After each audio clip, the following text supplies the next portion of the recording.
क्या क्या खाते हैं,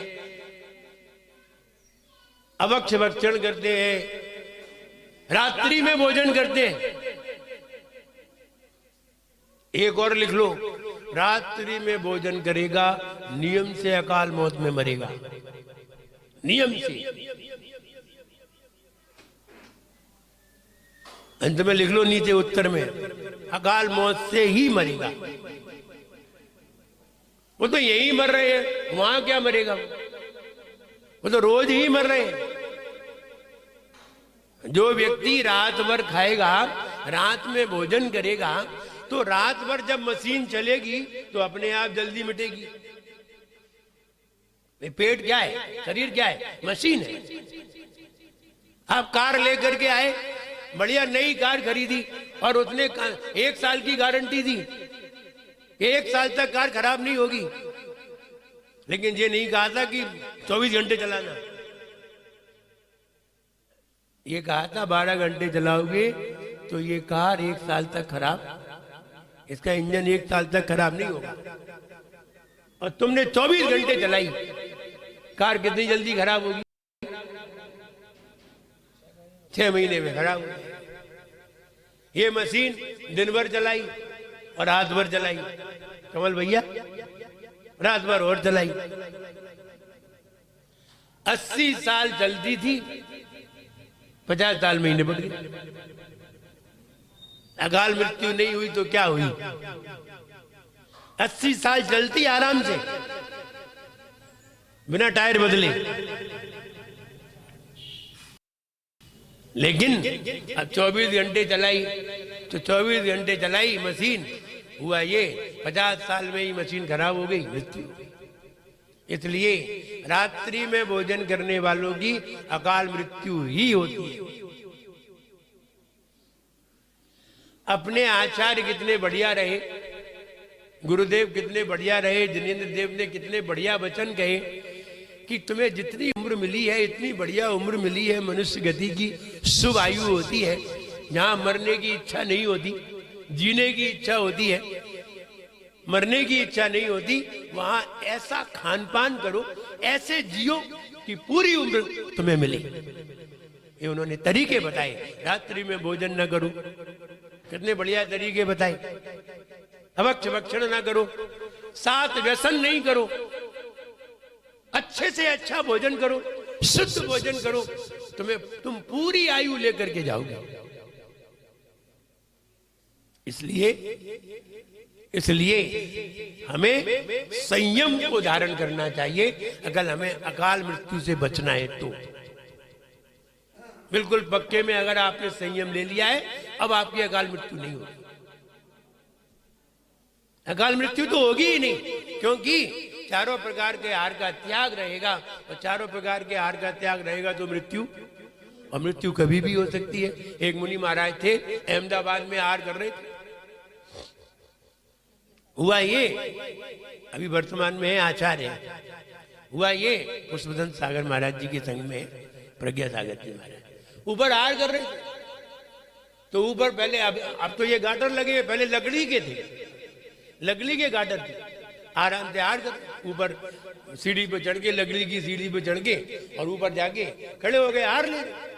हुआ ये बहुत सारे लोग आ गए, बहुत सारे लोग आ गए, भर गया पूरा कमरा भर गया।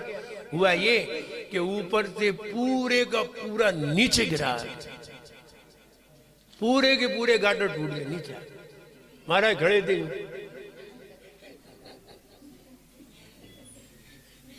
बिना लिफ्ट के नीचे आ गया, धमाक से नीचे से पूरा एक साथ ही गिरा। जिनने आहार दे रहे थे वे आहार ले रहे थे, सब नीचे आ गया। लेकिन हताहत कोई भी हताहत नहीं हुआ। नीचे कोई खड़ा नहीं था, और नीचे कोई खड़ा होता तो मर जाता। तो बस उनकी अंजलि टूट गई और इधर उधर गिर पड़े, लेकिन हताहत कोई नहीं। कहने का मतलब कभी भी कुछ भी कैसे भी हो सकता है। इसलिए संयम है तो आपकी अकाल मृत्यु नहीं होगी। एक तो ये हो गया नियम। अगर आपके जीवन में संयम है तो आपकी कभी भी अकाल मृत्यु नहीं होगी। वहां हो सकती थी क्योंकि वहां आहार ले रहे थे, चारों प्रकार के आहार का त्याग नहीं था, आहार ले रहे थे लेकिन हुई ही नहीं। आहार लेते में हो जाए तब ऐसी घटना है, लेकिन आहार नहीं लेते में अगर किसी मुनिराज का एक्सीडेंट भी हो जाता है तो चारों प्रकार के आहार का त्याग होता है, इस कारण से उनकी अकाल मृत्यु नहीं होती।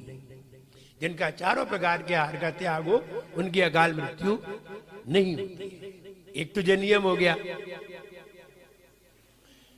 इतने लोग बैठे हैं चारों प्रकार के आहार का त्याग करे हुए बैठे नहीं बैठे ना, हम बैठे।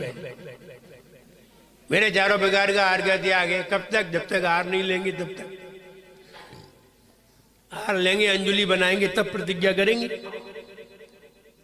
तब तक तो मेरा त्याग है।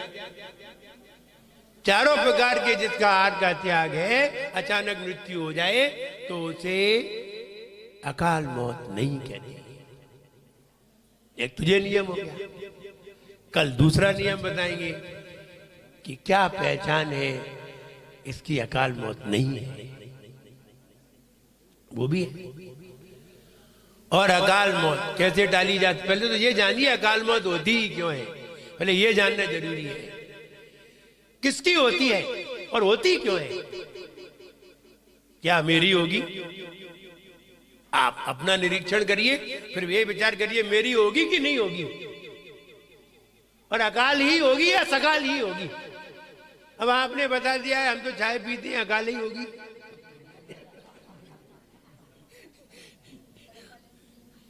अब तो चाहे जहर खाएं और चाहे ट्रक से टकराएं,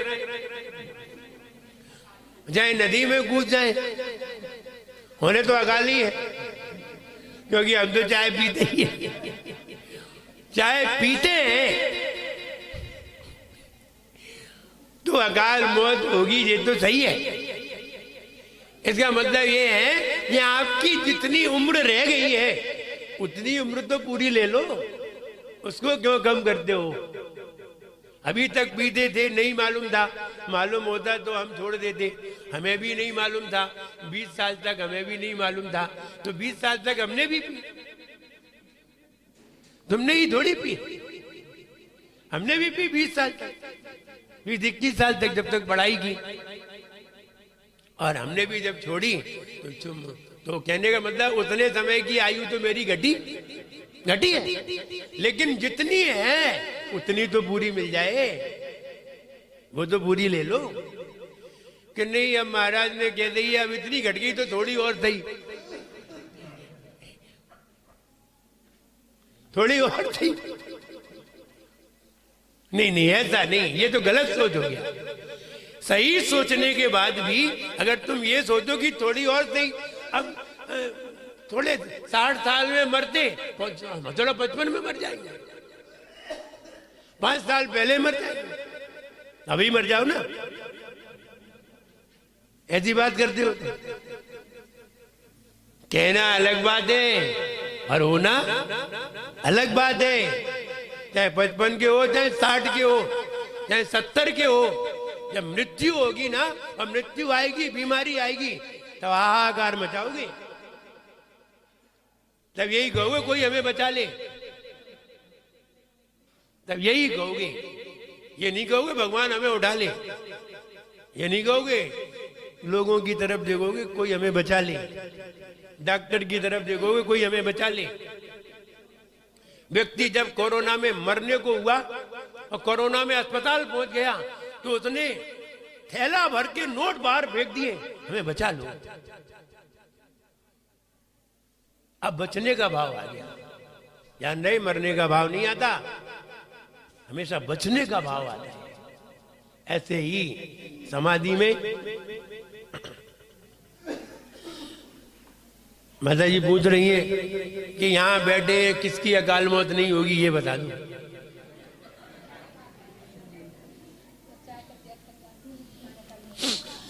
बस हमने तो तुम्हें बता दिया है कि चाय हानिकर है, और जो हानिकर है, हमारी उम्र को घटाती है, हम उसे क्यों लें? उसको हटाएं और जिससे बड़े वो चीज लो। हम दूध भी पीते हैं, वो भी जहर बनाकर। लोग अमृत बना करके पीते हैं, तुम जहर बना करके पीते। भाई दूध अमृत है और चाय जहर। अंदर कीजिए, एक पॉइजन एक नेक्टर है। अमृत अमृत है, अमृत पियो। अमृत पियोगे ताकत आएगी, और जहर पियोगे तो ताकत जाएगी, आएगी नहीं। इसलिए हमने तो आपको बता दिया है कि चाय छोड़ देना चाहिए अगर आप पीते हैं। अगर आपने अभी तक भी है तो जितनी उम्र घटनी है उतनी तो घट गई, वो नहीं बढ़ सकती।